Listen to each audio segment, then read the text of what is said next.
Assalamualaikum warahmatullahi wabarakatuh. Bismillahirrahmanirrahim. Wassalatu wassalamu ala rasulillah. La haula wa la quwata illa billahi wa ba'du. Saudaraku seiman yang dimuliakan Allah subhanahu wa ta'ala, kita sebagai umat Islam percaya kepada malaikat adalah wajib karena termasuk rukun iman yang kedua. Malaikat yang wajib kita ketahui beserta tugasnya ada 10.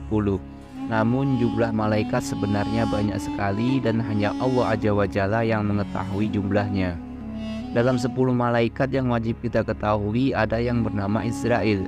Nah, untuk pembahasan kali ini ialah tentang malaikat Israel, di mana asal mula Israel ditugaskan untuk mencabut nyawa semua makhluk Allah dan mendapat julukan malakal maut. Israel merupakan malaikat yang pasti akan mendatangi setiap manusia menjelang ajal. Malaikat maut ini akan melepaskan ruh dari jasad. Ia memang ditugaskan oleh Allah Subhanahu wa Ta'ala sebagai malaikat pencabut nyawa. Namun bukan tanpa alasan malaikat yang di dalam Al-Quran disebut malakal maut ini diberi amanah tersebut. Ada serangkaian kisah yang akhirnya membuat Israel terpilih menjadi malaikat pencabut nyawa. Ini berawal ketika Allah Subhanahu wa Ta'ala memerintahkan Israel bersama malaikat Jibril, Israfil dan Mikail untuk mengambil tanah ke bumi dalam proses penciptaan Adam alaihi salam. Dalam sebuah hadis mutabar yang dinukil dari Imam Ja'far al-Shadiq disebutkan bahwa sebelum menciptakan Adam dari tanah, Allah Subhanahu wa Ta'ala terlebih dulu memberi kabar terhadap bumi bahwa Dia akan mengambil tanah di sana untuk diciptakan menjadi Adam. Allah berfirman kepada bumi, "Hai bumi, Aku akan menciptakan manusia dari saripatimu. Sebagian mereka ada yang taat kepadaku dan sebagian lainnya durhaka kepadaku. Siapa yang taat kepadaku akan aku masukkan ke dalam surgaku, dan siapa yang durhaka kepadaku akan aku masukkan ke dalam nerakaku." Allah Subhanahu wa Ta'ala kemudian mengutus malaikat Jibril untuk mengambil tanah ke bumi. Setelah Jibril sampai ke bumi, namun sebelum sempat mengambilnya, bumi memberikan pertanyaan kepada Jibril terkait tujuan Allah mengambil tanah di bumi. Malaikat Jibril kemudian memberi jawaban sebagai berikut. Karena Allah akan memerintahkan Adam alaihi salam dan keturunannya untuk menyembahnya. Setiap yang taat di antara mereka akan berada dalam naungan rahmatnya dan dipersilakan masuk ke surga. Sementara Dia akan menyiksa siapa saja di antara mereka yang menentangnya dan tidak taat kepadanya di dalam penjara jahanam miliknya untuk selama-lamanya. Ketika mendengar jawaban Jibril, bumi pun memelas dan bersumpah dengan nama Allah bahwa ia tidak sanggup menanggung beban manusia di bumi. Kata bumi, "Demi Allah, aku berlindung kepadamu dari utusanmu, agar engkau tidak mengambil sebagian dari kami jika nantinya akan menjadi penghuni neraka." Mendengar sumpah tersebut, malaikat Jibril tidak mengambil apapun dari bumi, kemudian kembali ke langit dan menghadap kepada Allah Subhanahu wa Ta'ala dan menceritakan alasan bumi yang bersumpah dengan keagungan Allah bahwa Dia tidak memiliki kesanggupan untuk menanggung azabnya. Allah lantas mengutus 2 malaikat sekaligus, yakni Mikail dan Israfil, untuk turun ke bumi mengambil tanah. Lagi-lagi bumi melakukan hal yang serupa dengan bersumpah membawa nama Allah. Kedua malaikat ini pun lalu kembali lagi kepada Allah tanpa membawa sedikit tanah pun, sama seperti Jibril sebelumnya. Setelah 3 utusannya gagal untuk mengambil tanah di bumi, maka Allah Subhanahu wa Ta'ala memerintahkan malaikat Israel untuk turun ke bumi mengambil tanah itu. Namun Israel ini berbeda dengan 3 malaikat lainnya. Ketika sampai di bumi, ia langsung memukul bumi dengan pedangnya, dan bumi pun bergetar ketakutan. Lantas malaikat Israel mencabutnya segenggam.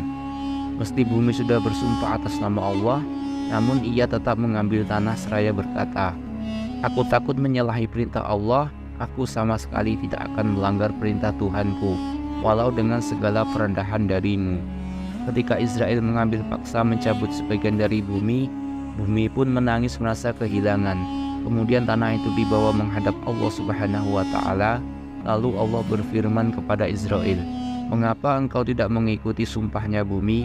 Jawab Israel, "Perintahmu lebih aku ikuti dan aku takuti daripada sumpahnya." Kemudian Allah Subhanahu wa Ta'ala berfirman, "Engkaulah malaikat pencabut nyawa, malakul maut." Saudaraku seiman yang dimuliakan Allah Subhanahu wa Ta'ala, kemudian Allah memberikan penghargaan kepadanya atas hal tersebut. Dengan alasan inilah Allah memerintahkan atau memberikan tugas kepada Israel untuk mencabut nyawa-nyawa hambanya. Malaikat Israel diberi kemampuan yang luar biasa oleh Allah Subhanahu wa Ta'ala, sehingga barat dan timur dapat dijangkau dengan mudah olehnya. Seperti seseorang yang sedang menghadap sebuah meja makan yang dipenuhi dengan berbagai makanan yang siap untuk dimakan. Ia juga sanggup membolak-balikan dunia sebagaimana kemampuan seseorang sanggup membolak-balikan uang. Sewaktu malaikat Israel menjalankan tugasnya mencabut nyawa makhluk-makhluk dunia, ia akan turun ke dunia bersama-sama dengan dua kumpulan malaikat, yaitu malaikat rahmat dan malaikat azab. Menurut kisah Qabil Akbar, malaikat maut tidak mengetahui kapan tiap-tiap makhluk yang akan mati.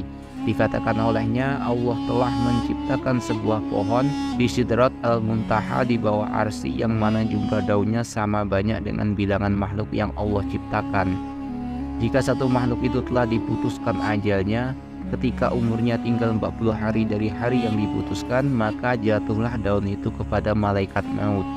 Maka malaikat maut akan tahu bahwa dia telah diperintahkan untuk mencabut nyawa orang yang tertulis namanya pada daun tersebut. Kemudian akan jatuh dua titisan dari arah arsy pada daun tersebut, titisan hijau ataupun putih.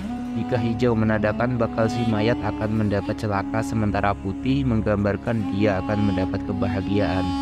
Untuk mengetahui tempat makhluk mati, Allah Subhanahu wa Ta'ala telah menciptakan malaikat arham yang akan diperintahkan untuk memasuki sperma yang berada dalam rahim ibu dengan debu bumi yang akan diketahui di mana ia akan mati, dan disitulah kelak ia pasti akan menemui ajalnya. Jadi kita sebagai makhluk Allah tidak akan tahu kapan ajal kita datang. Oleh karena itu maka siapkan bekal amal ibadah untuk di akhirat nanti. Allah tidak memandang siapa dia, berapa umurnya, apa jabatannya. Jika Allah berkehendak maka dia akan perintahkan malaikat Israel untuk mencabut nyawanya. Saudaraku seiman yang dimuliakan Allah Subhanahu wa Ta'ala, mudah-mudahan sedikit kisah ini bisa kita ambil hikmah dan manfaatnya untuk memperbanyak amal ibadah kita kepada Allah Subhanahu wa Ta'ala. Jika saya ada salah dalam penyampaian ini, saya mohon maaf yang sedalam-dalamnya, karena kebenaran itu hanya milik Allah Subhanahu wa Ta'ala dan kesalahan itu milik saya sebagai manusia biasa. Saya akhiri, subhanaka Allahumma wa bihamdika, asyhadu an la ilaha illa anta, astaghfiruka wa atubu ilaik. Wassalamualaikum warahmatullahi wabarakatuh.